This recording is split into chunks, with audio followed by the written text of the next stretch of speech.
Hi எல்லாருக்கும் வணக்கங்க. எல்லோரும் எப்படி இருக்கிறீங்க? நல்லா இருக்கிறீங்களா? எனக்கே பாருங்க இன்னைக்கு பார்த்தோன்னே எனக்கே அதிர்ச்சியாக இருக்குதுங்க. ஒன்றும் இல்லைங்க, பெரிய பாம்புங்க, நல்லா இவ்வளோ மொந்த பாம்புங்க, மொந்தமே இவ்வளோ விரிசுங்க, சுருண்டு படுத்துருக்குது நல்லா ரோட்டில். என்னங்க, நல்லா உயரமாக அப்படியே சுருண்டு தலை இப்படி மேலே வச்சு படுத்துருக்குதுங்க. பசங்க வேலைக்கு போயிட்டு வரும்போது இப்போ தாங்க 10 மணி இருக்கும். வரும்போது அந்த வண்டி வெளிச்சத்தில் தெரிஞ்சிருக்குது. ஒரு இதில் வந்து வண்டி திருப்பி இங்கே நிறுத்திட்டு பார்த்துக்கிட்டு இருந்தாங்க. நான் தோசை விட்டுருந்தேன். போய் பார்த்தா வா கட்டு விரினா நாகமாக தெரியலைங்க, கட்டமாக இருந்தது. வீடியோ எடுத்துருக்குதுங்க. ஆனால் வந்து இந்த வீடியோ கூட எனக்கு ஜாயிண்ட் ஓடுறதுக்கு இந்த ஃபோனில் ஆப் இல்லைங்க. நான் ஷார்ட்ஸ் வீடியோவாக போடுறேங்க. இப்போ எனக்கு ஃபோனில் கூட அதை பார்க்குறக்கு பயமாக இருக்குதுங்க. அதே ஞாபகமாக எனக்கு காலெல்லாம் கூசுதுங்க கீழே வைக்கிறதுக்கு, அப்படி இருக்குதுங்க. ஐயோ, நெஞ்சே ஒரு மாதிரியாக இருக்குதுங்க. எப்படி சொல்கிறதுன்னு தெரியலைங்க. இன்னுமா அங்கே தாங்க படுத்துருக்குது. எனக்கு இங்கே கேட்டுக்கிட்ட எத்தனை நாள் தெரியுங்களா விளைக்கழுவுறேன்னு. நான் தான் சாயங்காலம் தானே எந்திரிச்சு தைக்கிறதெல்லாம் முடிச்சுட்டு 6 மணிக்கு மேலே எந்திரிச்சு வீடெல்லாம் கூட்டி விட்டு 7 மணிக்காட்டால் விளைக்க 6:30 7 காட்ட விளைக்கழுவ ஆரம்பிப்பேங்க. விளைக்கழுவி முடிச்சுட்டு அந்த ஆகாத தண்ணிங்க, இந்த கருவேப்பிலும் இதெல்லாமே கொண்டு போய் இங்கே வெறுங்கால்லையே நடந்து போய் தாங்க ஊற்றிக்கிட்டு வந்துக்கிட்டு இருந்தேன் இத்தனை நாளாக. எங்காவது படுத்திருந்து நம்ம இருட்டாமல் இருக்குங்க. நம்ம முன்னாடி அந்த ரோட்டு மேலே இருக்கிற லைட்டை கூட போட மாட்டேன், வாசலுக்குள்ளே தான் லைட் போட்டு வைப்பேங்க. ஏன் இன்றைக்கோட வெறுங்காலில் தாங்க போய் அங்கே தண்ணியெல்லாம் ஊற்றி போட்டு வந்து மறுபடியும் அந்த குண்டாவெல்லாம் கழுவி வச்சேங்க. அப்புறம் இதெல்லாம் விட நேற்று சுத்தம் பண்ண பார்த்தீங்களா, மல்லிகைப்பூ செடி வாசத்துக்கு கண்டிப்பாக பாம்பு வருங்கிறாங்க.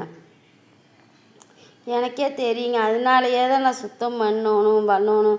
நம்ம இங்கே ஊரை மரக்கட்டையை ஊரை எங்கள் அப்பா வேலை செய்கிற கட்டைகள்லாம் போட்டுங்க மூளையில் பூரா அடுக்கி வச்சுருக்குறாங்க.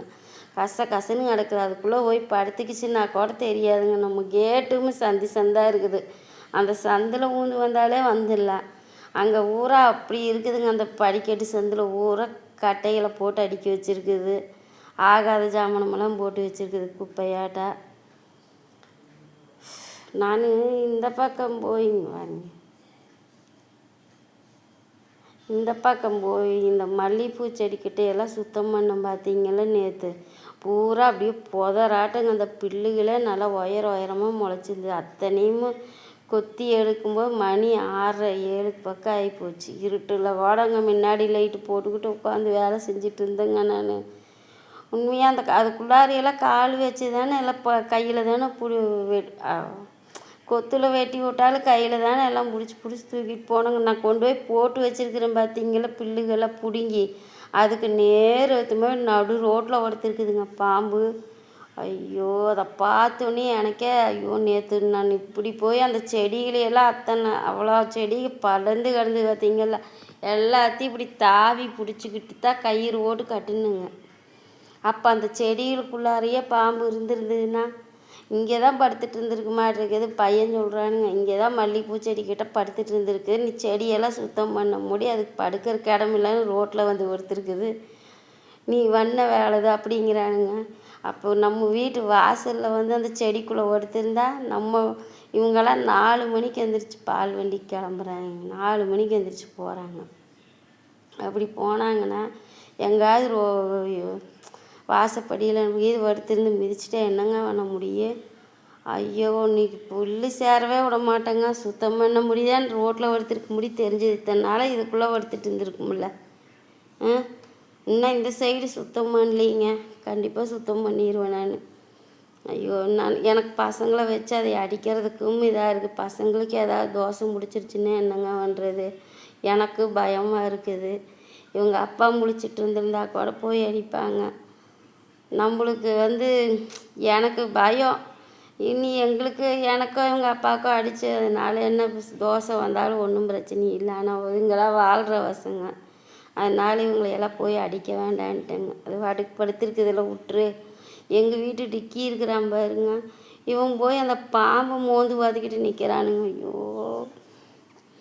எனக்கு படன்னு அடிச்சுக்குது. டேய் டிக்கி வாடா வாடான்னு கத்துறேங்க. எனக்கு ரொம்ப கத்தி அந்த பாம்பு விசுக்குன்னு டிக்கி நம்ம நாய்க்குட்டிக்கு கொத்திருச்சுன்னா என்ன பண்ணுறதுன்னு பயமாக இருக்குது. நான் குண்டாக வச்சு இங்கே தட்டுனா எங்கே இருந்தாலும் ஓடி வந்துடுவானுங்க சாப்பாடு போடுறாங்கன்ட்டு. குண்டாக வச்சு தட்டிக்கிட்டே இருக்கிற அப்பவும் வரமாட்டேங்கிறானுங்க. அது இந்த பையன் வண்டியில் லைட்டு போட்டு பார்த்துக்கிட்டு வீடியோ எடுத்துகிட்டு இருந்தாங்க பார்த்தீங்களா. அவன் அங்கேயே போய் பக்கத்தில் நிற்கிறானுங்க. பாம்புக்கு பக்கத்தில் பயம் இல்லாமல் நின்று மோந்து பார்க்குறானுங்க அதையே. ஐயோ! அப்புறம் இவனை எப்படியோ சின்னவன் இங்கே வா வா வான்னு சொல்லி கூப்பிட்டு பெல்ட்டை பிடிச்சி இழுத்துட்டு வந்துட்டானுங்க. வந்து உள்ளே கட்டி போட்டுட்டு அப்புறம் வண்டியெல்லாம் எடுத்து உள்ளே நிறுத்தி கேட்டை சாத்தி தாள் போட்டு கொடுத்த அவனை அவுத்து விட்டேங்க. மேலே போய் படுத்துக்குவான் அவுத்து விட்டோம்னா. இல்லைன்னு வைங்க கட்டி வச்சோம்னா அந்த கேட் ஓரமாக தான் படுத்திருப்பான். அது கேட்டு செந்தில் இது வந்து எதாவது பண்ணிடுச்சுன்னு என்ன பண்ணுறதுன்னு போட்டு அவுத்து விட்டேங்க. உள்ளே கேட்டு தாள் போட்டு உள்ளே விட்டு. ஐயோ! எங்கள் வீட்டுக்கிட்டேலாம் இந்த பாம்பு தொல்லை இருக்குதுங்க. நான் அன்னைக்கு எங்கேங்க முன்னாடி வீட்டு வாசப்படியில் கதவு நீக்கணுன்னு அந்த வாசப்படியில் அன்னைக்கு நைட்டு தாங்க எதுக்கோ அப்போ முதல்ல இறந்து போனாங்க அந்த டிக்கியெல்லாம் இருக்கும்போது சாப்பாடு ஓடுறதுக்கு தான் என்னமோ கதவு நீக்கிட்டு போகிற கால் படிக்கட்டில் இறங்கி போயிட்டேங்க. அங்கே போய் திரும்பி நின்று இவனுக்கு குண்டாவில் சோறு போட்டுட்டு பார்க்குற நிலவுக்கிட்ட ஊறிட்டு வருதுங்க பாம்பு. அங்கே தான் இருந்திருக்குது. அதை தாண்டிட்டு தான் நான் வந்திருக்கிறேன். அது கட்டு விரியன் கருன்னு இருந்ததுங்க. குட்டி பாம்பு அது. அப்புறம் எனக்கு அப்படியே கத்துன மூடி இவங்க அப்பா வந்து வீட்டுக்குள்ளே தான் ஏதோ ஒரு கட்டை கிடந்ததை எடுத்து அடித்து கொண்டு போய் போட்டாங்க. பால் ஊற்றி வெள்ளை துணியெல்லாம் போட்டு தீ வச்சோம் அதுக்கு. அப்புறம் என்ன பண்ணுறதுங்க, பயமாக இருக்குது. இங்கேயுமே சொல்லுவாங்க பக்கத்து வீட்லையெல்லாம், இங்கே பாம்பை பார்த்தேன் அங்கே பார்த்தேன் அப்படின்னு சொல்லுவாங்க. அவங்க வீட்லேயுமே வந்து வாசப்படியிலெல்லாம் துணியோ சாக்கோ எது கால் துடைக்கிறதுக்கு போடாதீங்க, அதுக்குள்ளே வந்து படுத்துக்கும். அவங்க வீட்டில் அப்படித்தான் படுத்துருந்தாமாங்க. மேட்டு போட்டிருக்குறாங்க, மேட்டுக்கடியில் போய் பூந்து படுத்துருக்குது குட்டி பாம்பு. அதனால நாங்கள் வாசப்படியில் எதுவுமே ஓட மாட்டோம், உள்ளே தான் போட்டுக்குவோம், வெளியில் ஓட மாட்டோம் அப்படிம்பாங்க. அது நான் பகலில் வந்து வெளியில் ஓட்டோம்னாலும் ஒன்றும் பிரச்சனை இல்லை. நம்ம நடமாடிக்கிட்டு இருக்கும்போது அது வராது. நீங்கள் நைட்டெல்லாம் தூங்கும்போதெல்லாம் வாசப்படியில் மேட்டெல்லாம் போடாதீங்கன்னு சொல்கிறதுனால தான் நான் உள்ளே போட்டுக்கிட்டு இருக்கிறேங்க. வாசப்படியில் விட்டு தாண்டி தான் உள்ளே வந்து கால் ஈரமாக இருந்தாலும் துடைக்க முடியும். பயங்க. ஆனால் இங்கே பூரா காடுங்க. அந்த பக்கம் கிணறு, மொட்டை கிணறு, அங்கே ஒரு மொட்டை கிணறு. எனக்கு புதுசாக யாராவது வந்தாங்கன்னா ஒரு செவுரும் கூட கிடையாதுங்க. புதுசாக அங்கே லைட்டும் கிடையாது. இப்போ தான் ஏதோ தங்கம் நகர் இது அபிநகர் ஆன முடி அங்கே லைட்டெல்லாம் போட்டு எல்லோரும் அவங்க இடத்துக்குள்ளார லைட் எரியனால அந்த கிணறுக்கிறது தெரிஞ்சுக்கும். ஆனாலும் அந்த கிணத்துக்கு ஒரு செவுரு வைக்கணுங்க. உண்மையாக புதுசாக இப்போ நம்ம போக இருக்க முடியும். இங்கே ஒரு மொட்டை கிணறு இருக்குதுன்னு நம்மளுக்கு தெரியுது. அதே வந்து நம்ம புதுசாக யாராவது வந்தாங்கன்னா அங்கே கிணறு இருக்கிறது தெரியாதுங்க. நிலத்தோட நிலமா இருக்குது. அதுக்கு ஒரு சைடாவது இந்த ரோட்டு சைடாவது அவங்க செவுரு வைக்கலாம் இல்லைங்க. அந்த காட்டுக்காரவங்க செவுரு வச்சு ஒரு திட்டு மாதிரி கட்டி விட்டாங்கன்னா தெரியாது. எங்கள் அப்பாலாம் இங்கே வந்துச்சுன்னு வைங்க, நைட் நேரத்துல எல்லாம் கிணறு இருக்கிறதுனாலேயே எனக்கு பயமாக இருக்குது.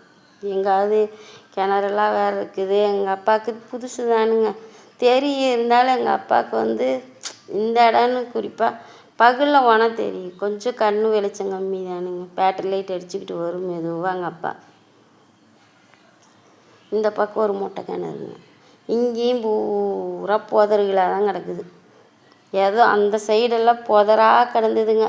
ஏதோ பிளாட் போட்ட முடியும் அந்த இடமெல்லாம் காம்பவுண்டு செவுரு வச்சு சுத்தமாக இருக்குதுங்க. இந்த சைடு அவ்வளோவா முளைக்கலைங்க. ஆனால் இந்த சைடு புதராகவே தான் கிடக்குங்க. பூரா வீட்டை சுற்றியும் மரங்க இருக்கலாங்க. ஆனால் கீழே செடி நிறையா முளைச்சிருது. மழை வந்ததுனால ஆள் உயரத்துக்கு முளைச்சி நிற்கும். நம்ம எத்தனை அவங்க அந்த இடத்துக்காரவங்க தான், இந்த வீட்டுக்காரவங்க தான் ஒவ்வொரு காலைக்கு அவங்க டிராக்டர் கொண்டாந்து சுத்தம் பண்ணி விடுவாங்க. நம்ம எந்நேரங்க கையில் போய் பிடுங்கி விட முடியும் எல்லாத்தையும். நம்ம வீட்டு முன்னாடி இருக்கிறத பிடுங்க முடிய மாட்டேங்குது. பார்த்து ஜாக்கிரதையாக இருக்கணுங்க. நீ உங்ககிட்ட சொல்லி வைக்கணும். காலையில் எழுந்திரிச்சு மறந்தாப்படி அவங்க வாட்டுக்கு டக்குன்னு எழுந்திரிச்சு அங்கே தான் போய் நின்று ஒன்று கடிச்சு போட்டு வண்டியை எடுத்துக்கிட்டு கிளம்புவாங்க. நைட்டு நேரம் வெடிக்கால நேரம் யார் முழிக்கிறாங்கன்ட்டு அங்கே இருட்டுக்குள்ளே நின்று தான் ஒன்று கடிச்சிட்டு வண்டி எடுத்துகிட்டு போவாங்க. சொல்லி வைக்கணுங்க, மறந்துடுவாங்க. எனக்கே வருங்க, உண்மையாக நான் கும்பிட்றேன் என் அப்பா முருகன்.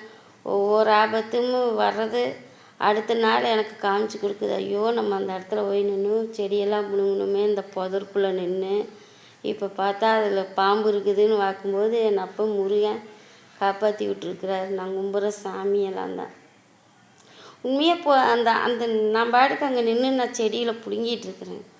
காலில் வந்து பட்டுன்னு ஓடிட்டு அது பாட்டுக்கு போயிடுச்சுனாலும் வீட்லேயும் ஒருத்தரும் இல்லை, எல்லாம் வேலைக்கு போயிட்டாங்க.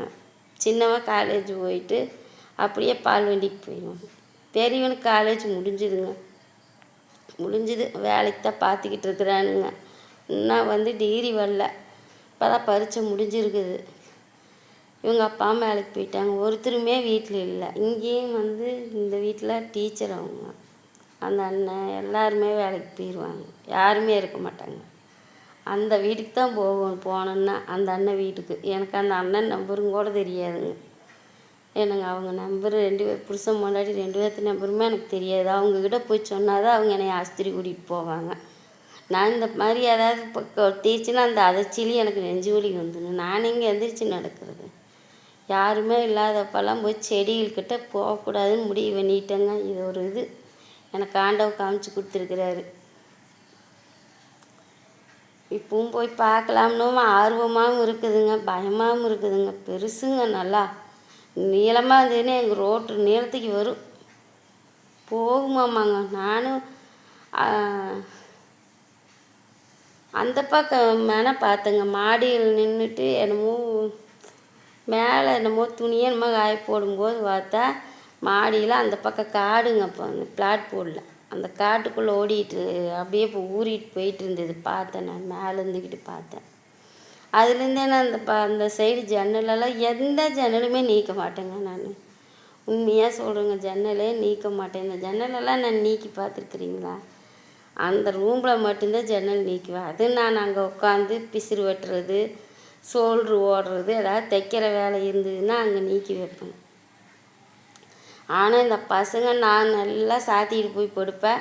இவனுக்கு நைட்டு ஒன்றுக்கு எந்திரிச்சாங்கன்னா எல்லா ஜன்னலையும் திறந்து வச்சுட்டு படுத்துக்குவாங்க. எனக்கு பயம் எங்காவது இங்கே, ஏன்னா மரமெல்லாம் வீட்டுக்கு பின்னாடி இருக்குது. அந்த மரத்தில் ஏறி ஜன்னல் கம்பிக்குள்ளே பூந்து உள்ளே வந்துட்டு என்னங்க பண்ண முடியும்? தூங்கிட்டு இருக்கிறோம், அது போட்டுச்சுன்னா கூட நம்மளுக்கு தெரியாது. பார்த்து ஜாக்கிரதையாக இருக்கணுங்க. நான் அந்த சாட்சி வீடியோ நாளைக்கு போடுறேங்க.